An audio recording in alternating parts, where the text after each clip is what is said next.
Welcome to new Arihant classes. आज हम discuss करेंगे सेंट्रली स्पॉन्सर्ड स्कीम।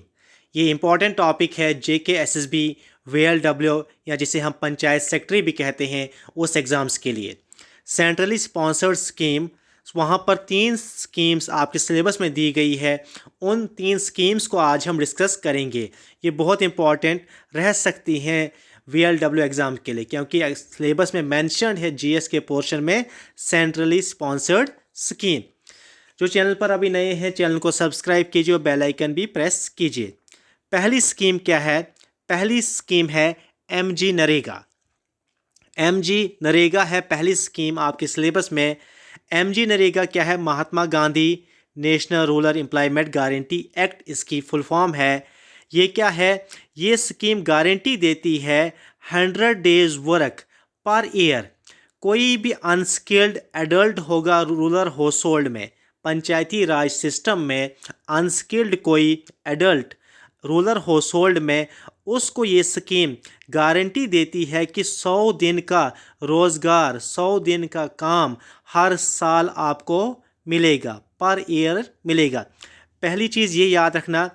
दूसरा आप याद रखना, नरेगा, पहले इसे नरेगा कहा जाता था, पहले बाद में नाम चेंज किया एमजी, पहले NREGA national rural employment guarantee act. ये एक्ट कब बना था? इम्पॉर्टेंट है, 2005 में ये एक्ट बना था। बहुत इम्पॉर्टेंट है। जो नरेगा एक्ट था ये कब बना था? 2005 में बना था नरेगा एक्ट। ये एक्ट इम्प्लीमेंट कब हुआ? एक्ट बना ये 2005 में। अगर मंथ पूछेंगे तो सितंबर 2005। कब ये एक्ट बना? सितंबर 2005 में बना। लेकिन ये इम्प्लीमेंट कब हुआ? ये फोर्स में कब लाया गया? ये फोर्स में लाया गया 2 फरवरी 2006। याद रखिएगा, नरेगा एक्ट कब बना? नरेगा एक्ट जो है 2005, ये एक्ट कब बना? सितंबर 2005 में ये एक्ट बना। लेकिन ये लागू कब से हुआ? ये फोर्स में कब से आया? ये इम्प्लीमेंट कब हुआ? फरवरी 2006। बहुत इंपॉर्टेंट है ये दोनों डेट्स। इसके बाद जो नेक्स्ट क्या आपने याद रखना है, नेक्स्ट ये याद रखना आपने, 2 October 2009 NREGA has been renamed as MG NREGA. ये भी पूछ सकते हैं कब नरेगा का नाम चेंज किया गया था एमजी नरेगा। कब नरेगा का नाम चेंज किया गया था? तो एमजी नरेगा कब किया गया था? 2 अक्टूबर 2009 को नरेगा का नाम चेंज किया गया और क्या रखा गया? एमजी नरेगा, महात्मा गांधी नरेगा। इसके बाद जो नेक्स्ट चीज़ है, टाइम एंड डिस्टेंस लिमिट।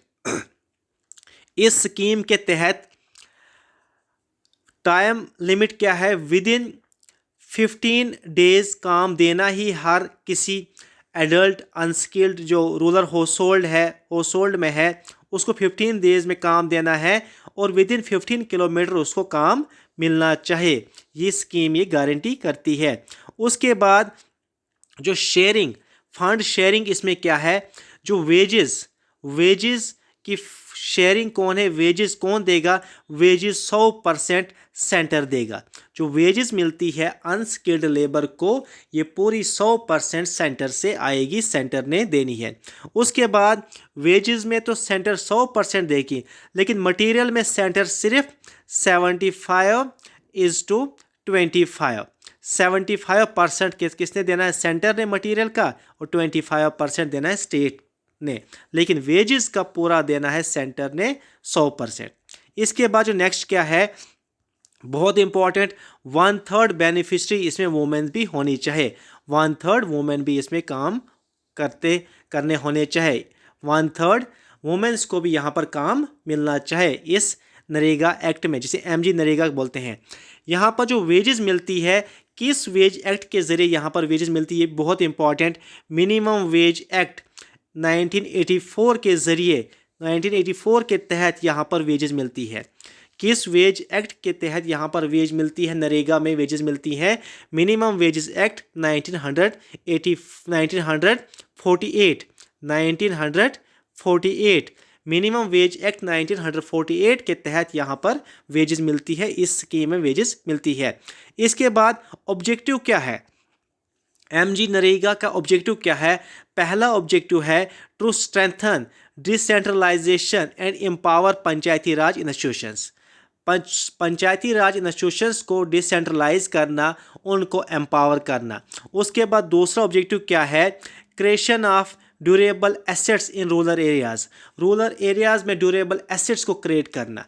तीसरा ऑब्जेक्टिव क्या है? Reduce urban migration from rural areas, जो रूरल एरिया से माइग्रेशन होती है अर्बन एरियाज़ के लिए, ये इसीलिए होती थी कि शहरों में काम मिलता था, लेकिन अगर काम गाँव में ही मिलेगा तो ये भी रिड्यूस होगा, अर्बन माइग्रेशन भी रिड्यूस होगी। तो ये इसके ऑब्जेक्टिव है।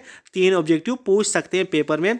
विच among the following is not objective of MG NREGA, या which among the following is objective of MG NREGA. इसके बाद क्या है? इसके बाद दूसरी स्कीम जो आपके सिलेबस में है, SBM स्वच्छ भारत मिशन, जो हर साल 2 अक्टूबर को मनाया जाता है, गांधी जयंती पर मनाया जाता है। स्वच्छ भारत मिशन या स्वच्छ भारत अभियान। सबसे पहले आपने याद रखना है स्वच्छ भारत मिशन को किसने लॉन्च किया गया है? ये ऑनरेबल प्राइम मिनिस्टर, और prime minister Narendra Modi, prime minister Narendra Modi ने इसको लॉन्च किया है। लॉन्च डेट आपने याद रखनी है 2 अक्टूबर 2000, 2 अक्टूबर, ये 2014 है, यहाँ पर टाइपिंग एरर है। 2 अक्टूबर 2014 को ये स्कीम जो थी ये लॉन्च की गई थी। कौन सी scheme? Swachh Bharat mission by our prime minister Narendra Modi. उसके बाद एम क्या है? इस स्कीम का एम क्या है? SBM का एम क्या है? SBM की फुल फॉर्म भी पूछ सकते हैं। इसका एम है to achieve Swachh Bharat means clean India by 2019।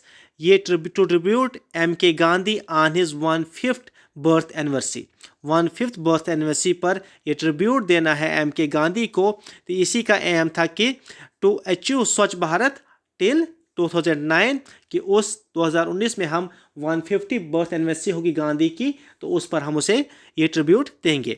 उसके बाद ये फिर फेसेस इसके बनाए गए। जो फर्स्ट फेज था इसका, ये टिल 2019, यहाँ पर भी टाइपिंग एरर है, ये 2019 है। फर्स्ट फेज इसका बनाया गया है टिल 2019। फर्स्ट फेज का ऑब्जेक्टिव क्या था? स्वच्छ भारत मिशन का जो फर्स्ट फेज था, जो अक्टूबर 2019 तक था फर्स्ट फेज, इसका ऑब्जेक्टिव क्या था? इराडिकेशन ऑफ मैनुअल स्कैवेंजिंग, पहला ऑब्जेक्टिव। दूसरा था giving awareness regarding sanitation practices. ये फर्स्ट फेजेस के ऑब्जेक्टिव थे स्वच्छ भारत मिशन। इसका जो सेकंड फेज था स्वच्छ भारत मिशन का या स्वच्छ भारत अभियान का, जो सेकंड फेज है, सेकंड फेज स्टार्ट होता है 2020-21 से 2024-25 तक। इसका सेकंड फेज है। सेकंड फेज के ऑब्जेक्टिव क्या है? Sustain open defecation free status, open defecation free बनाना है। उसके बाद improve management of solid waste, solid and liquid waste, ये भी पूछ सकते हैं। सेकंड फेज का ऑब्जेक्टिव क्या है? जो स्वच्छ भारत मिशन है, इसका जो सेकंड फेज है 2020-21 से 24-25 तक, इसके ऑब्जेक्टिव क्या है? एक तो है sustain open defecation free status, दूसरा improve management of solid and waste. इसके बाद टैग लाइन या स्लोगन क्या है स्वच्छ भारत का? एक कदम स्वच्छता की ओर। ये इजी है, याद रखिएगा, एक कदम स्वच्छता की ओर इसका जो टैग लाइन है या स्लोगन है किसका? स्वच्छ भारत मिशन का। इसके बाद स्वच्छ भारत मिशन को 2 पार्ट्स में डिवाइड किया गया है। एक है स्वच्छ भारत मिशन ग्रामीण, जो रूरल एरियाज़ में होगा। एक है स्वच्छ भारत मिशन अर्बन, जो अर्बन एरियाज़ में होगा। ये जो स्वच्छ भारत मिशन ग्रामीण है, ये किस मिनिस्ट्री के अंडर आता है? तो ये भी पूछ सकते हैं। Ministry of drinking water and sanitation, या मिनिस्ट्री ऑफ जल शक्ति जिसे हम कहते हैं। और जो स्वच्छ भारत मिशन अर्बन एरियाज़ के लिए है, ये ministry of housing and urban affairs के अंडर आता है। ये आप याद रखिएगा। इसके बाद जो कंपेन्स चलाई गई स्वच्छ भारत मिशन के अंदर, वो कौन सी कंपेन थी, ये भी याद रखिएगा। प्लास्टिक से रक्षा, स्वच्छता पखवाड़ा, स्वच्छता शर्मदहन एंड स्वच्छता ही सेवा। बहुत इंपॉर्टेंट है, ये भी याद रखिएगा। ये कैंपेन चलाई गई अंडर स्वच्छ भारत मिशन के। कौन कौन सी कैंपेन चलाई गई? एक है प्लास्टिक से रक्षा, दूसरी है स्वच्छता पखवाड़ा, दूसरा है स्वच्छता शर्मदहन, तीसरा स्वच्छता ही सेवा। इसके बाद जो नेक्स्ट क्या है, SBM is restructured version of. इससे पहले SBM से पहले यहाँ पर था निर्मल भारत अभियान। ये भी सफाई के लिए एक अभियान लाया था। ये लॉन्च किया गया था 2009 में। स्वच्छ भारत मिशन से पहले पूछ सकते थे यहाँ पर कौन सा प्रोग्राम था, कौन सी स्कीम थी, तो निर्मल Bharat Abhiyan. Swachh Bharat mission is restructured version of Nirmal Bharat Abhiyan. Nirmal Bharat अभियान को लॉन्च किया गया था 2009 में। इसके बाद जो नेक्स्ट है, दिया मिर्ज़ा जो एक एक्ट्रेस है, इसको ब्रांड एम्बेसडर बनाया गया था स्वच्छ भारत मिशन का 2021। यहाँ पर भी टाइपिंग एरर है, 2021 है ये। 2021 के लिए दिया मिर्ज़ा को ब्रांड एम्बेसडर बनाया गया था स्वच्छ भारत मिशन का। इसके बाद जो नेक्स्ट है, हाँ, आधार पूनावाला जो है, इनको भी ब्रांड एम्बेसडर बनाया गया था स्वच्छ भारत मिशन का 2022 के लिए इनको ब्रांड एम्बेसडर बनाया गया था। इसके बाद जो स्वच्छ भारत मिशन है 2023 में इसका थीम क्या था? स्वच्छ भारत मिशन 2023 में थीम क्या था? स्वच्छता ही सेवा, गार्बेज फ्री इंडिया। ये 2023 का थीम था। MCQ या करंट अफेयर्स से ये पूछ सकते हैं 2023 में स्वच्छ भारत मिशन का थीम क्या था? स्वच्छता ही सेवा या गार्बेज फ्री इंडिया। इसके बाद कुछ प्लेजेस भी थी इसमें। स्वच्छ भारत प्लेजेस मिशन 2023 में स्वच्छ भारत मिशन की कुछ प्लेजेस ली गई थी। ये प्लेजेस भी पूछ सकते थे। प्लेज क्या थी? स्वच्छ भारत मिशन की 2023 में प्लेज कौन सी ली गई थी? हर स्कूल में, हर ऑफिस में ली गई थी।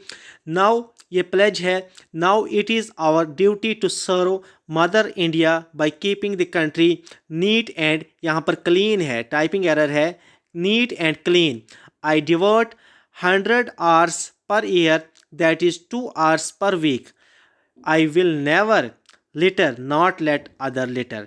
ये प्लेज ली थी कि ये हमारी ड्यूटी है, हमने मदर इंडिया जो इंडिया है इसको सर्व करना है और कंट्री को नीट एंड क्लीन बनाना है। और ये भी प्लेज ली थी कि हर साल में 100 घंटे 100 hours हम सफाई को देंगे। इसका मतलब है कि 2 hours पर वीक हमने देना है। उसके बाद ना ही किसी को हम कूड़ा फेंकने देंगे या जमा करने देंगे किसी अच्छी जगह पर, ना ही खुद ये करेंगे। ये प्लेज ली थी। उसके बाद स्वच्छता ही सेवा campaign is celebrated from 15 to 2 अक्टूबर 2023। 15 सितंबर से 2 अक्टूबर तक ये कैंपेन यहाँ पर सेलिब्रेट की थी। कैंपेन क्या थी? स्वच्छता ही सेवा। पूछ सकते हैं ये भी। इसके बाद नेक्स्ट क्या है, थर्ड एंड लास्ट आपकी जो स्कीम है VLW एग्ज़ाम्स के लिए वो कौन सी है? वो स्कीम है, तीसरी स्कीम जो है ये है प्रधानमंत्री आवास योजना। क्या है? प्रधानमंत्री आवास योजना जो है ये तीसरी स्कीम है। ये तीसरी स्कीम है आपके इस सिलेबस में। ये स्कीम क्या है? ये एक इनिशिएटिव था गवर्नमेंट ऑफ इंडिया का। गवर्नमेंट ऑफ इंडिया का इनिशिएटिव था कि लोगों को जो पुअर लोग हैं, जो गरीब लोग हैं, उनको अफोर्डेबल हाउसेस हम देंगे, उनको अफोर्डेबल हाउसेस देंगे। आप सुनते होंगे बहुत सारे केसेस आते हैं विलेजेस में, उनके कहा जाता है IAY केस कहते हैं। पहले इसका नाम था IAY, इंदिरा आवास योजना। तो बहुत सारे गरीबों ने, BPL families, ST SC extra widows को ये पैसे कुछ गवर्नमेंट प्रोवाइड करती है, तो वो अपना मकान बनाते हैं। बोलते हैं कि ये गवर्नमेंट ऑफ इंडिया का इनिशिएटिव था कि पुअर लोगों को अफोर्डेबल हाउसेस दें। उसके बाद इसका टारगेट था, इस स्कीम का टारगेट क्या था? Building 2 crore that is 20 million houses by 31 March 2022। इनका टारगेट था कि 31 मार्च 2022 तक हमने 2 करोड़ हाउसेस बिल्ड करने हैं। उसके बाद नेक्स्ट क्या है, इसके कंपोनेंट्स हैं, इसके दो कंपोनेंट्स हैं इसके कंपोनेंट्स ऑफ PMAY के। एक है PMAY ग्रामीण, दूसरा है PMAY अर्बन, प्रधानमंत्री आवास योजना ग्रामीण जो गाँवों में है, रूरल एरियाज़ में, एंड प्रधानमंत्री आवास योजना अर्बन एरिया जो शहरों में है। पहले हम देखेंगे ग्रामीण का। प्रधानमंत्री आवास योजना ग्रामीण को पहले डिस्कस करेंगे। प्रधानमंत्री आवास योजना ग्रामीण को लॉन्च कब किया गया? 1 अप्रैल 2016 को इसको लॉन्च किया। 1 अप्रैल 2016 को लॉन्च किया गया प्रधानमंत्री ग्रामीण आवास योजना। ऑब्जेक्टिव क्या था? ऑब्जेक्टिव इसका ये था, हम ग्रामीण पहले पढ़ रहे हैं, इसका ऑब्जेक्टिव था हाउसिंग फॉर ऑल। पूछ सकते हैं, फैक्चुअल क्वेश्चन बन सकता है। इसका ऑब्जेक्टिव क्या था प्रधानमंत्री आवास योजना ग्रामीण का? हाउसिंग फॉर ऑल, हर एक को अपना घर होना चाहिए। कौन सी मिनिस्ट्री इन्वॉल्व है इसमें? Ministry of rural development, ministry of rural development. इसके बाद एम क्या है प्रधानमंत्री आवास योजना ग्रामीण का? एम क्या है? टू प्रोवाइड 2.95 करोड़ पक्का houses with basic facilities in rural areas till March 22। इनका एम था कि हम 2.95 करोड़ पक्का हाउसेस प्रोवाइड करेंगे, उसके साथ साथ बेसिक फैसिलिटीज़ मतलब electricity, water connection in rural areas. कब तक? टिल मार्च 2022 तक, 2022 तक। इसके बाद बेनिफिशरीज, किस किस को यहाँ से ये पैसे मिलते हैं मकान के लिए, घर बनाने के लिए इस स्कीम के ज़रिए? एक तो SC ST को मिलते हैं। उसके बाद फ्री बॉन्डेड लेबर, जो बॉन्डेड लेबर है उनको फ्री किया गया, वहाँ से आएंगे, इनके पास घर नहीं होगा तो इनको मिलेगा। उसके बाद ST SC के अलावा विडोज़ को मिलते हैं, BPL फैमिलीज़ को मिलते हैं, डिसेबल्ड पर्सन को, और कुछ पारामिलिट्री के फोर्सेस के जवान जो रिटायर होकर आते हैं उनको भी यहाँ से ये फैसिलिटी मिलती है, ये हाउसेस मिलते हैं। इसके बाद कास्ट शेयरिंग क्या है इसमें? कास्ट शेयरिंग है इसमें, अगर प्लेन एरियाज़ में ये हाउस बनने हैं इस स्कीम के ज़रिए तो 60% सेंटर देगा एंड 40% क्या देगा? रेस्पेक्टिव स्टेट देगी। अगर नॉर्थ ईस्टर्न स्टेट या हिली एरियाज़ की बात होगी तो वहाँ पर 90% सेंटर देगा और 10% स्टेट देगा। इसके बाद नेक्स्ट क्या है? इस स्कीम के अंडर मिनिमम साइज़ का घर आपने कितना बनाना है? 25 स्क्वायर किलोमीटर का होना चाहिए। उसके साथ साथ कुकिंग स्पेस, एक हाइजीन कुकिंग स्पेस होनी चाहिए, छोटा सा अच्छा सा किचन भी होना चाहिए। घर कितना होना चाहिए? 25 स्क्वायर मीटर में। उसके बाद 1 लाख रुपीज़ दिए जाते हैं प्लेन एरियाज़ के लिए, 1.20 लाख 1,20,000 एंड 1.30 लाख दिए जाते हैं हिली एरियाज़ के लिए। ये इसको इंक्रीज़ भी कर देते हैं। उसके बाद only 56% of construction target complete, अभी तक सिर्फ 56% ही कंस्ट्रक्शन टारगेट कंप्लीट हुआ है गवर्नमेंट ऑफ इंडिया का। उसके बाद ये भी याद रखिएगा, कैबिनेट अप्रूव्ड एक्सटेंशन ऑफ प्रधानमंत्री आवास योजना ग्रामीण टिल मार्च 24।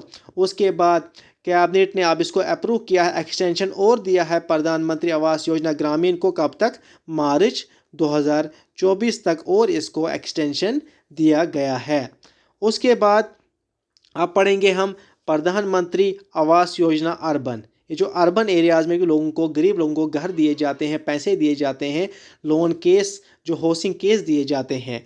तो ये कब लॉन्च हुई थी? जून 2015 को। प्रधानमंत्री आवास योजना अर्बन कब लॉन्च की गई थी? जून 2015। और प्रधानमंत्री आवास योजना ग्रामीण कब लॉन्च की गई थी? 2016, 1 अप्रैल 2016। उसके बाद इसका एम क्या था? अर्बन का एम क्या था? Provide housing for all in urban areas by 2022, 2022 तक ये इसका एम था। इम्प्लीमेंट किस मिनिस्ट्री ने की थी? Ministry of housing and urban affair ने यहाँ पर अर्बन एरियाज में इसको इम्प्लीमेंट किया था। Thank you so much. Channel को सब्सक्राइब कीजिए, लाइक कीजिए और बेल आइकन भी प्रेस कीजिए ताकि आने वाली वीडियो की नोटिफिकेशन आप तक आसानी से पहुंच सके। इससे पहले यहाँ पर प्लेलिस्ट बनी है इस चैनल में, JK SSB के प्रीवियस ईयर क्वेश्चंस भी हैं, SSC के क्वेश्चंस भी है, कंप्यूटर पर, साइंस पर, J&K GK पर, जितने भी क्वेश्चन अभी तक JK SSB ने पूछे हैं सभी अपलोडेड हैं, थैंक यू सो मच।